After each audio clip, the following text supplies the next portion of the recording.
What are we doing here anyhow? What are you doing here? I was asked to come.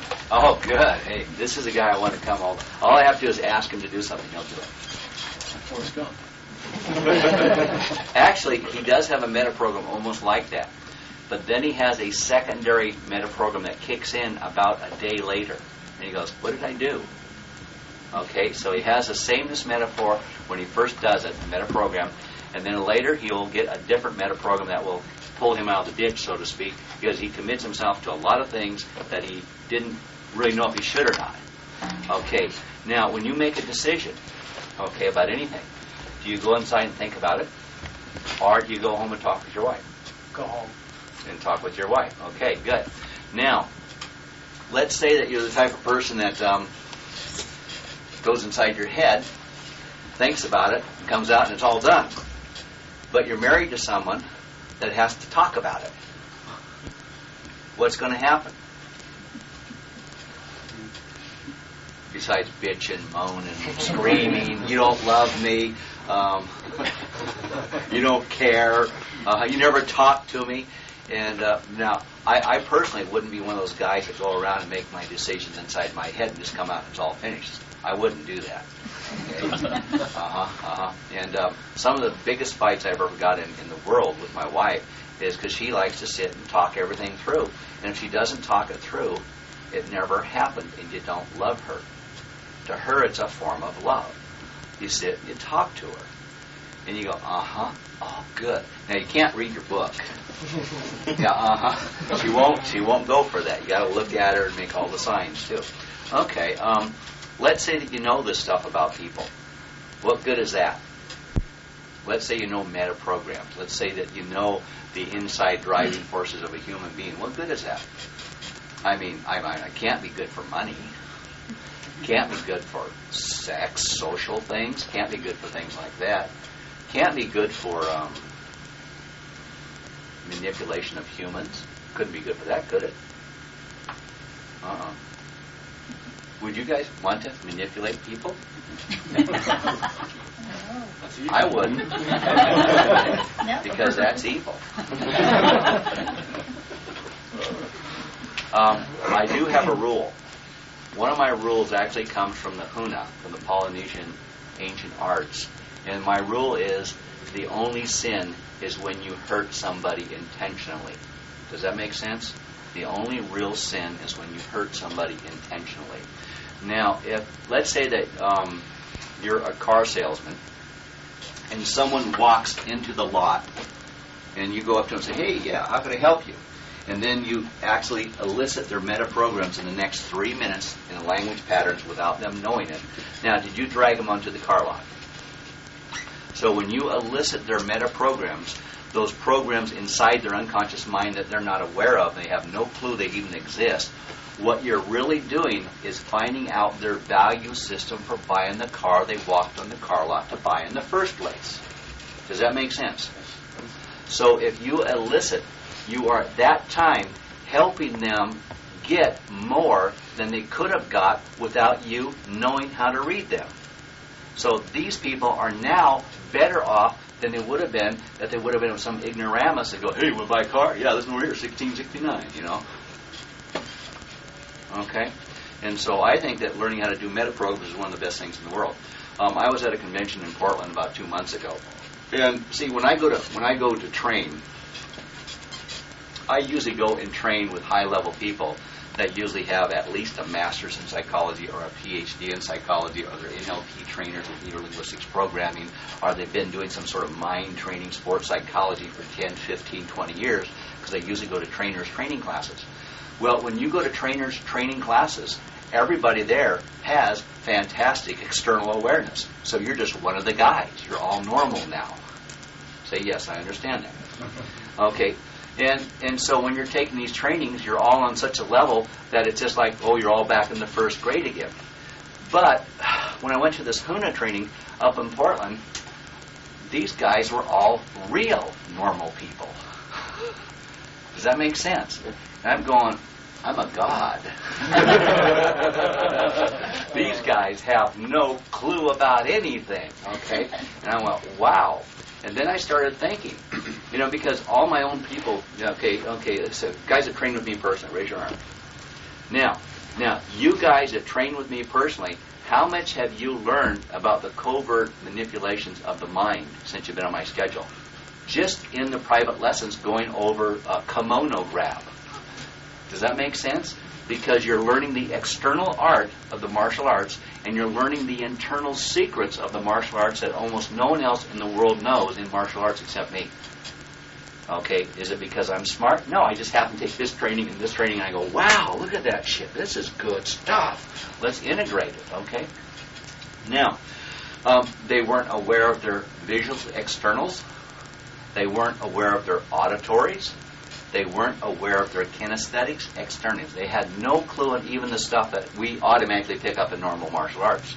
And I was just going, wow. And then they had no clue about what went on inside their head, all the stuff up right here. Oh, just for the hell of it. Sort of zoom in on the board a little bit. Can you get the eyeballs? Just nod when you got the eyeballs up there. Good. Now, you notice I have two eyeballs here. Okay, what does that eyeball mean? He's one-eyed. What does that eyeball mean? When a person has an enlarged pupil, that means they like it. When a person has a tiny pinprick pupil, that means they dislike it or hate it. If they got both of them, that means they have brain damage. Yeah, they got hit on the side of the head. That's one of the signs they look for is uneven pupil size. Okay, and so back in the old days when the Egyptians were selling jade to the other people, they would actually wear smoked lenses in front of their eyes when they were dealing for jade, just so the dealers couldn't look at their pupil size to see if they liked it or disliked it. Is that an external visual? You bet it is.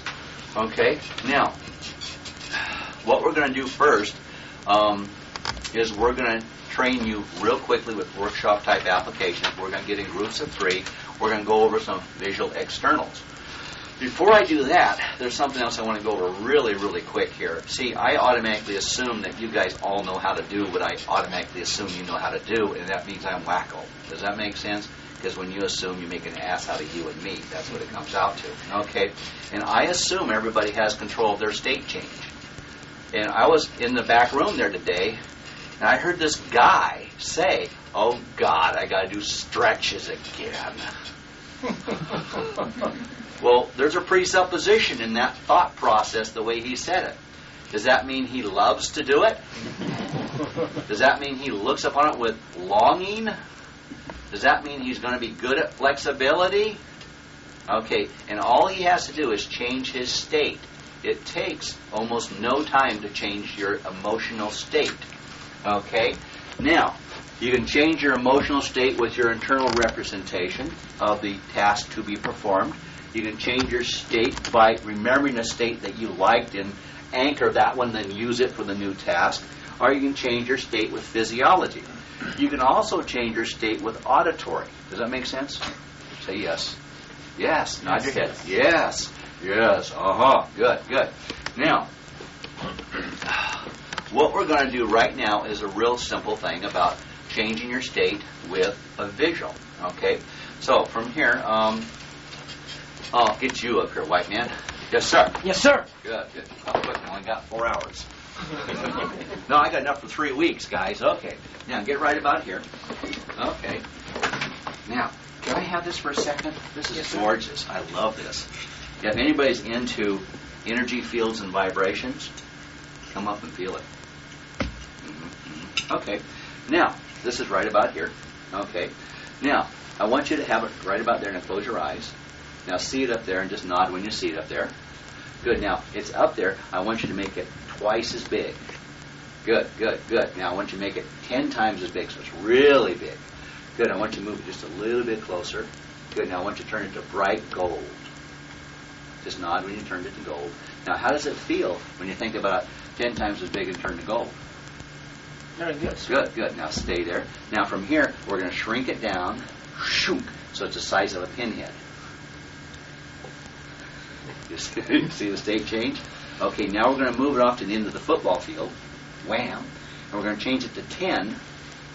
nod your head. We're going to drop it in the grass and lose it forever.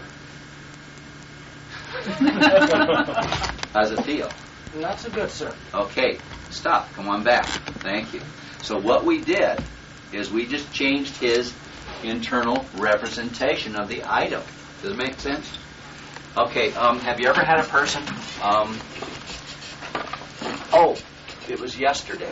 A guy actually signed up for this course, one of the guys down here, a guy that really needs this course bad. By the way, those who need this course the most don't come.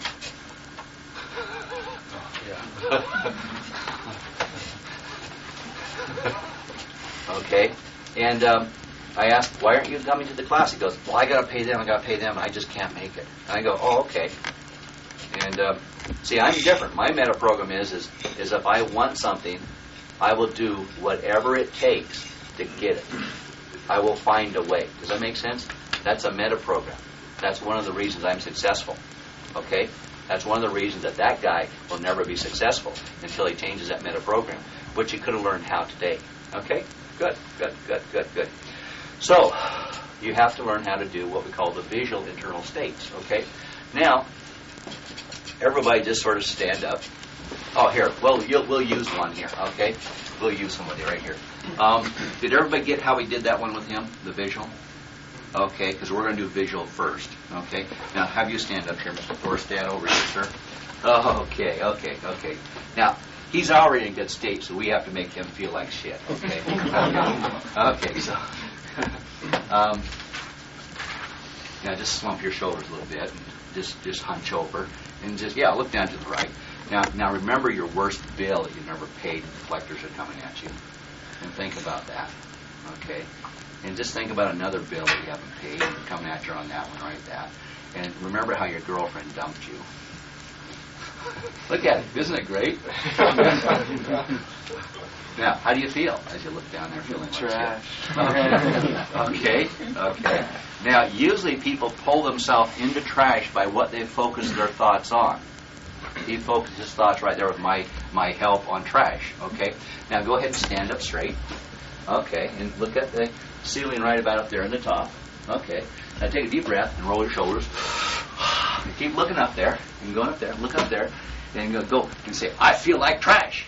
I feel like trash. I feel like trash. I feel like trash. Yeah. I feel like trash. I feel like trash. Yeah. How do you feel? Better. Yeah, because you see, even though he had the wrong auditory in there, I changed his physiology for feeling good. The physiology will overcome a lot of the auditory. Got it? Okay. So thank you, sir. Okay, so what we're going to do, yes, you have a question. Go ahead. No, sir. Yes, you did. Well, it's gone. Yeah, no, it's gone. Can I ask you a question? Can we play a little bit? Sure. Okay, good. When you want to recharge your batteries, do you go out and have a party with a bunch of friends? No. Look at him. Did you see? He went to a break state. What would I do that for? Or do you want to go and, maybe get yourself a tall glass of lemonade or something else that you like? Okay, and be with one person or no one? Oh, one person. One person. You betcha. I like to be with no one. I don't want anybody within my zone of awareness. Okay? Good. Now, what happens is let's say that he has a job where he's supposed to be a party guy. How's he going to do? Let's say he has a job where he has to go out and answer the phone all the time and talk to people when they come into the office. Hey, how you doing? Hey, how you going to do that? Actually, I do pretty good. Uh-huh. Did you see the two responses there? The unconscious response was first, and then the conscious response was second. How much better would he do if he changed that meta program so he wanted to be more outgoing? By the way, I suffer from the same fate.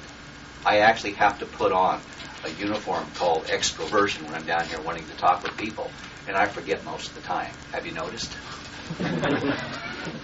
Okay, we're going to break up into groups of 3 people. Ones I want you to work with, okay. would be Annette's a good one to work with, okay? This man here's a good one to work with. That man right there's a good one to work with. Those three there are good people to work with. This guy right back here is a good one to work with, okay? And if you need one more to work with, go ahead and try him, okay? And break up like that, okay? And these guys actually have done these awareness drills sort of before. So the first thing we're going to go for is what? Changing the image in the brain to visual. And go ahead and work. It shouldn't take over a minute to do everybody. So a minute, you got 3 people, so that's going to be 3 minutes, so we'll give you 5. Okay? 5 minutes for that drill. And when we're done, we'll come back. What you're going to do is you're going to get something like gold or something they like. You're going to put it out here. You're going to make it big. You're going to turn it into something rich. Bring it just a little bit closer. Not too close to crush them. Okay? They're right about here. Okay? But start out right here. Oh, yeah, you can. You can actually make them feel bad if something is too good. Yeah. Sure. Okay, then you're going to make it really small because you're playing with these submodalities of the internal reps. Submodalities is simple.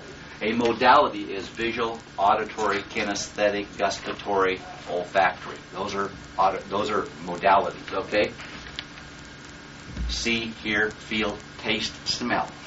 If you get those other words are weird, okay?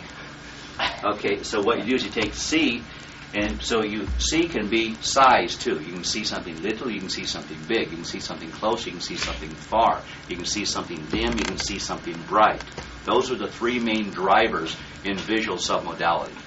Location, size, dimness, and brightness. Okay? Work with those. Yes, sir. Okay, everybody, come on back. You were going to get that one. Okay. What'd you learn? You can tell. You can tell by the way their face changes. Right. You can tell by the way their face changes. You betcha. Over here in this diagram, time, space, metaprograms, values, beliefs, we have internal information coming through the senses, okay? And all of these information bits that come through the senses are deleted, distorted, are generalized by the filters of time, space, metaprograms, values, and beliefs, okay? Most of the values and beliefs that you get come from mommy and daddy up until about the age of 7. Okay, then you start getting the other influences that come from church and come from school. And then starting about 12 to 14, you start getting all the socialization stuff with your friends. And then pretty soon, Beavis and Butthead are the only ones out there. Okay. And then about 24 until about 35, you start getting influenced by the business environment that you live in. And that adds a whole new system of belief patterns into your head. Okay? Now, what is really neat about this is all in Morris Massey's book, You Are What You Were When. Okay? So if someone grew up during the Great Depression, they basically have a metaprogram that says, I want to have my kids get everything because I don't want them hurting for money and position and power and food and all the other stuff that I was missing out on. Okay? And so you got all these metaprograms that come up with the culture that you're in at the time. The next one that we're going to go through right now is, see, the first one we taught you to be aware of submodalities of vision, didn't we? Okay, now we're going to teach you how to be aware of submodalities of kinesthetics. Okay, now you guys will probably be really, really good because you're training in martial arts. What is martial arts? Visual kinesthetics. That's what it really is, okay? So who have I picked on here lately? Okay, let's get you up here, sir. Yes, sir. Okay. We'll get you up here, Beth. Get down, sir. Yes, sir. You betcha. Okay. Now what we're going to do is we're going to touch him socially acceptable spot. Okay. Okay. And what happens is come over here. Well, I'm trying to do this so the camera does it too. Okay. So close your eyes. Okay. Now I'm going to touch his forearm and I'm going to say, John. Okay. Now you touch it and say your name. Beth. Okay. John. Beth. You got to touch it the same way every time. You're trying to screw him up. Right. Again, touch him. Beth. And again. Beth. John. Beth. Good. Now, you tell us who touches you this time.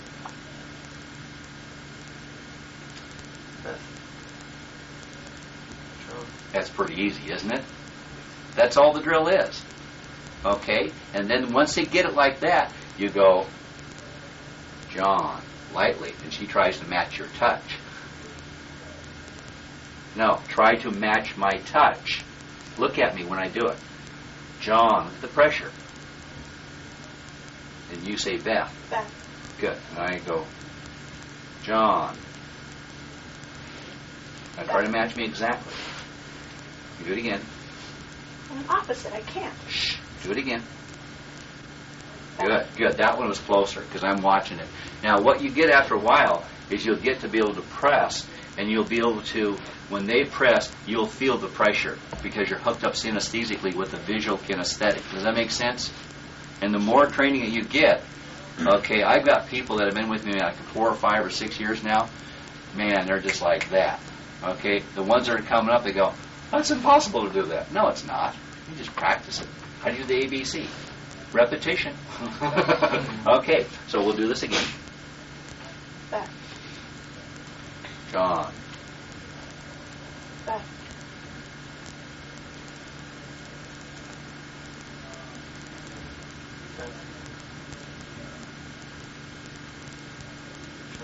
Good. Break up in groups of 3. Okay, break a second. I'm seeing this. Here, hold my pop for me. I'm seeing John, George, John, George, John. Your turn. George. Now, switch the order. Go John, he touches it. George, George touches it. George, George touches it. George, John touches it. John. Okay, now, who is it? Does it? You scramble their brains first because it's supposed to be kinesthetic. See, we have other strategies besides A, B, C, D, E, F, G. Okay, besides the sequence strategy. By the way, you'll notice I'm teaching at least 5 to 7 strategies you should be aware of besides the one I'm telling you about. Good. Go ahead. Okay, break for a second. Stop. Stop. I mean, stop. Okay, now, I just want you to go, John, George. Now they have to calibrate after 1 try apiece. Got it? Real quick, this should take no more than 1 minute for 3 people. Go. Yes, sir. Okay. Alive and well. Now, how many people noticed that they could do this really, really good and easy and quick the first time? Okay, like I was one of the most kinesthetic people they'd ever seen when I was in Boulder, Colorado. How can this guy do these things? Then they do something visual, and I'm going, what do you mean? Well, see something? What'd you see? Oh, wow. Oh, that was really horrible. Okay, get you up here, Garrett. Yes, sir. Oh, by the way, sure, just throw there for a second. What'd you guys learn? What'd you guys learn in that drill? What'd you learn? Yes, go ahead. Well, not only the person that's doing it, but how you do it to them makes a big difference. So you've got to be aware of what the other person is, how they're touching. You have to calibrate. You also have to do strategies and tactics. You also have to watch them for their awareness to see if they're confused or not when you do it. And if they're confused, then you have to redo the drill because then they're guessing they're using a different strategy besides kinesthetics. You have to do all sorts of things there, don't you? Aren't you glad we're videotaping this? Good, good, good. Yes, what else do you learn, sir? It was the pressure difference. People have a different touch to them. You can feel it. They have a different pressure. They have a different width. They have a different narrowness or elongation of the fingers. Does that make sense? They have a different temperature.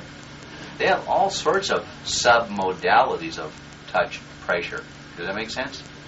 Size, location, all the other stuff. Okay, good.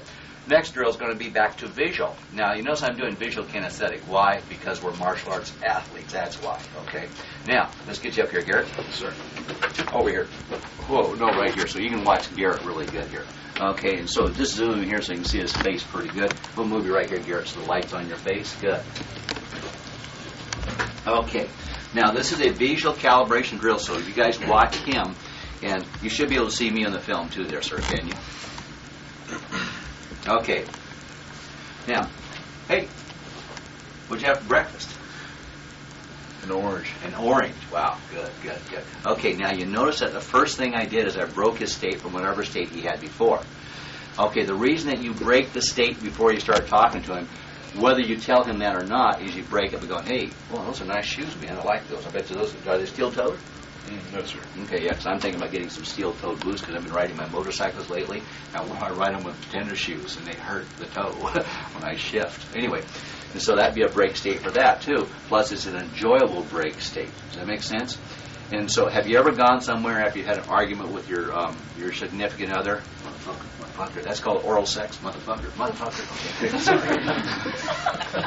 Bad joke. Bad joke. Anyway. And then you come down and teach somebody, motherfucker. And they can pick up on your attitude right away, right? Okay, so everybody has an attitude, and hopefully it's a good one when you're down training people so they don't share your crap with you, okay? So anyway, so I cleaned up this thing, all sorts of things. So I just asked a question. Think of someone you really like a lot. Now watch this. Think of someone you really like a lot. I can't for some reason. I wonder why. Oh, is that usable? Can you use that somehow? Good. Okay. How could you use that, since you're nodding so good, Fred? Well, you could use that to turn him negative when you're in your fighting strategy. Well, you could use it to cause him to get cloudy in his head, right? Cause him to become negative in his fighting strategy, to become confused. Now, we would never do that on purpose. We would just do it accidentally. Here, come by the house. Let me explain the Bible to you and make you feel like shit. Well, no, let's go over something that's fun in the Bible. It's going to make me feel like shit, right? I want to feel good. Okay, so go ahead and think of someone that you really like a lot. Okay, go ahead. Yeah, someone you really like a lot. Good. Okay, good. And go ahead and see that person. Okay, good. Now, look at him. See that, or her, whoever it is. See that person and talk to that person and have those feelings, the good feelings that you have when you're thinking about that person. Good. Okay, good. You had what for this? An orange? An orange. Yeah. So you notice, basically, we break state again. That make sense? Okay. You know, I know that you've met some people you really think are puky, people you really dislike. Well, go ahead. You know, I've got at least 5. Yeah, that one. Yeah, think of something like Yeah, think about that person that you really dislike. Okay, and look at the size that you think about them, and look at their habits and their cleanliness and all that other stuff. You're really good. Okay, come back out. Okay, you're going to have some toast with your orange tomorrow? Okay, now, without saying who is what, which of these two people is tallest?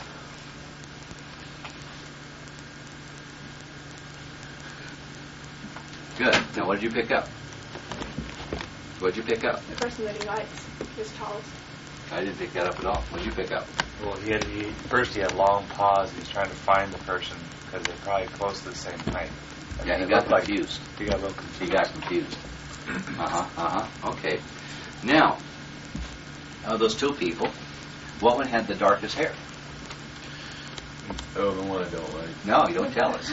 No. Yeah. See, we already knew, didn't we? We already knew. We saw it before he told us, okay? The one he doesn't know, okay? What one weighs the most? Okay, the one he doesn't like.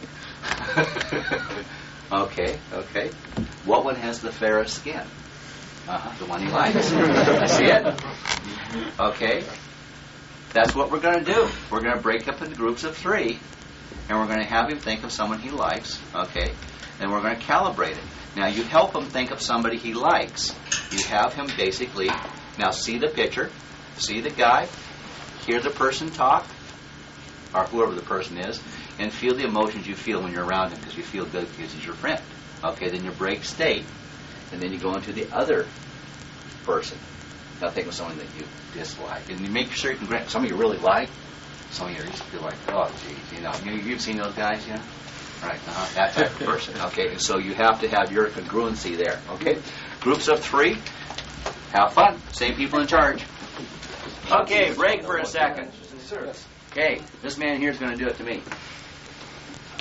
Okay. Real quick.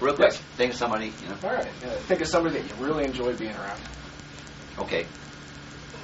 You got a picture of them? Yep. You can see them? Good.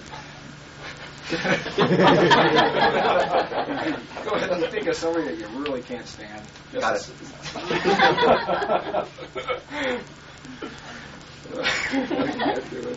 Okay. The deal here is not to hide what you're thinking, is to learn how to calibrate what someone else is thinking. Does that make sense?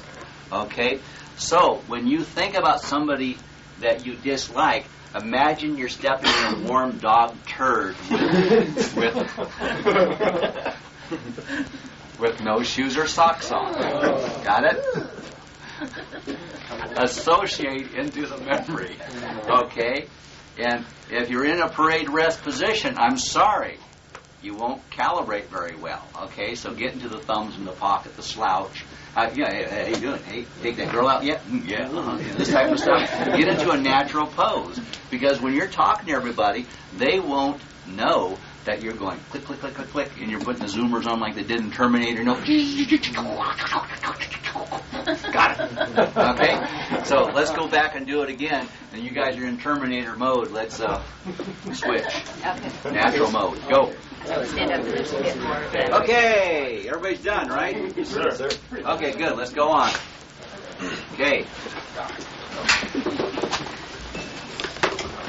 So, as I was talking about that open frame I had a few minutes ago, and I was talking about being up in Hoona Land up there, and I couldn't believe it.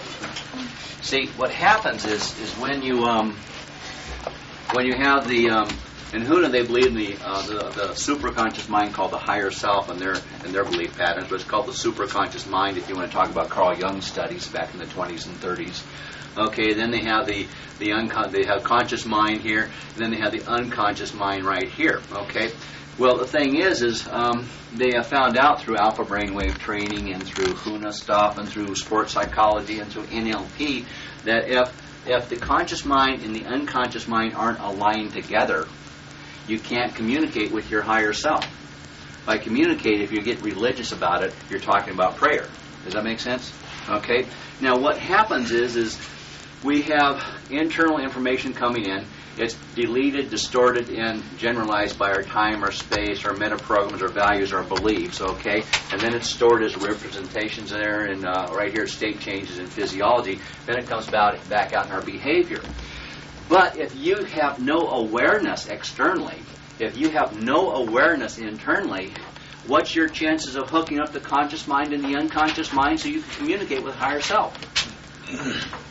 No matter what they tell you.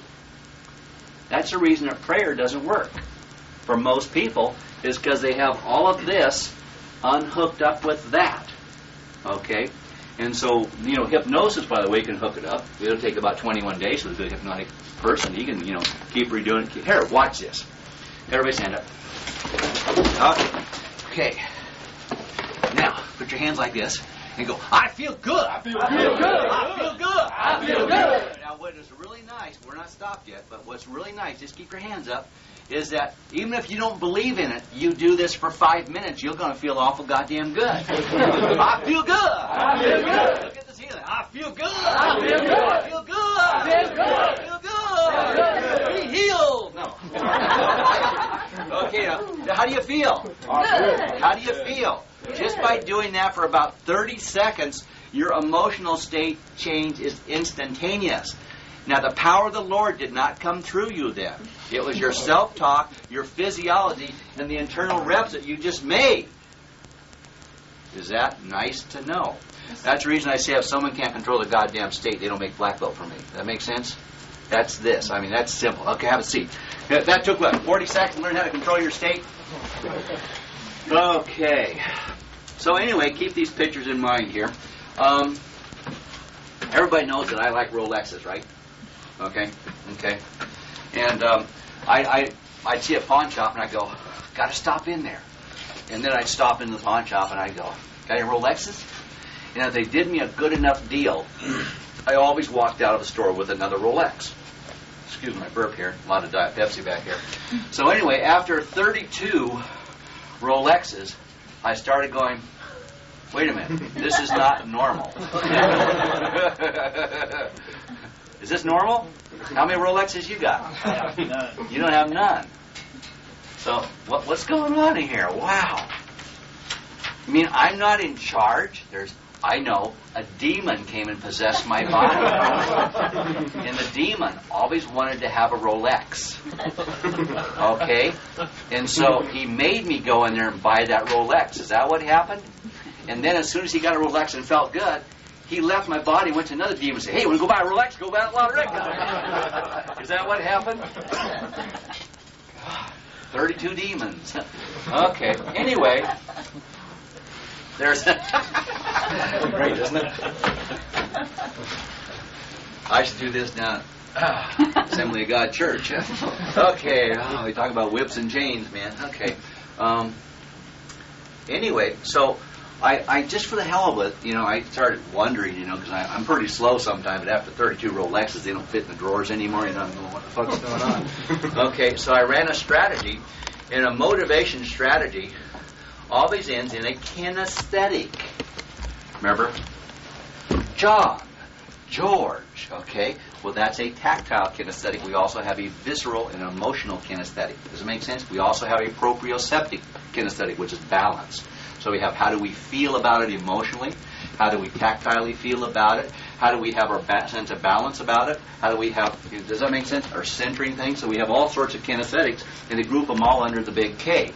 So on a motivation strategy like, I want to go out and date this girl because of lust, or I want to go out and buy that Rolex because of greed, or whatever, there's always an emotion that goes with it. But what you do, since we know our emotions now, right? Is right before that, leading to it, there's another sense. It's usually a visual, or it could be an auditory, or it could be something that you see on paper, which is called the digital.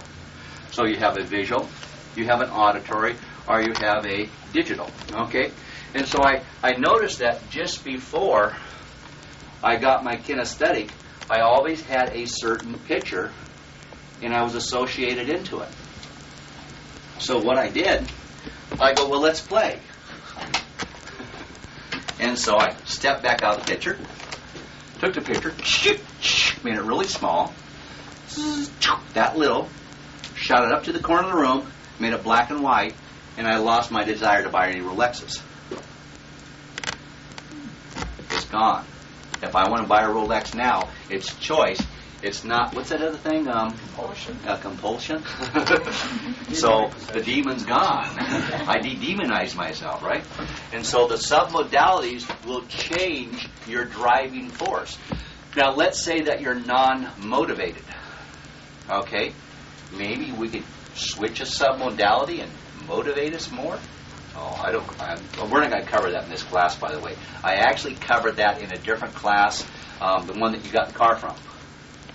Okay, what's the name of that? Think of it. Taking charge of your own future. What? Secrets of taking charge of your own future. Secrets of taking charge of your own future. But I did it. It's a 2-video set, okay? And we went over all of that, how to do that, how to do goal orientation, how to make the images right, how to put it into your future, and then you will come true. Okay? She did a drill, and she came up with, a Ford Ranger or something? Right, and it was really awesome. She got it within 28 days, and she had a 30-day time limit on her mind control technique for doing it. But it's on a 2-video set, so we're not going to cover that one today. My point is you have to know your visuals, internals, your auditories, internals. You have to know what digital is. You have to know what turns you on and or way or towards something. Okay, that makes sense? I also found out that after doing that, I also lost my compulsion to hit 3 flea markets every Saturday and 3 flea markets every Sunday. If I couldn't hit a flea market, I had to go to a used joint. Okay? Because they were driven by the same type of picture. And so when I took care of one compulsion, I also blew out the other compulsions unless I want them back. Wow. Guy came to me for therapy yesterday. I don't know why I'm so depressed. And I'm going, gee, walk like that, I'd be depressed too. Anyway, so I switched his timeline on him. And I had him pretend to float up above his timeline. I had him step over here, and I had him see his timeline a different way. And he goes, somebody turn the lights up? First thing he said, because the visual component was changed. Okay? It was brighter in the room. He only had one path before, and it wasn't a very friendly one for him. Now he goes, God, I got all these avenues open. Wow, I can't believe this. Okay? And so up here in the filters, we have time as one of the filters. So with him, I worked with how he stored his time. It took about 2 to 3 minutes, and it changed him. Just like that. But you can't work with how he stores his time unless you know how you store your time. And you have to know how other people store their time. Does that make sense? Okay. How do you store your time? I already know how he stores his time. Who else knows how he stores his time? Walt? Who are you pointing at? Him? Right. Just ask him. How do you store your time? How early were you today for today's meeting? 5:30. 5:30.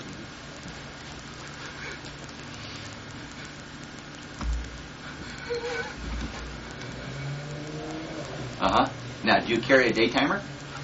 No. No? Okay. Would you like to carry a day timer? I don't know. Mm-hmm. How many guys like a day timer? I hate them. I despise them. But sometimes I have to take notes so I don't get anything done. But we're going to cover how you store time today, too. And we already went over space, didn't we, a little bit? Remember the locations? Remember how he had the location of the guy he didn't like down here? The location of the person he liked was up here. And he goes, shh. I mean, it wasn't obvious. Okay. Wow. Why doesn't everybody know this? Why am I called a devil worshiper by certain dumb people in this valley? Because it's new to them, so they're afraid of it. They're afraid of it. It scares the shit out of them. Because anybody that's trained in these calibration skills in these meta programs, you can be looking at their dirty shorts without them knowing that, and they don't want you to. Does that make sense?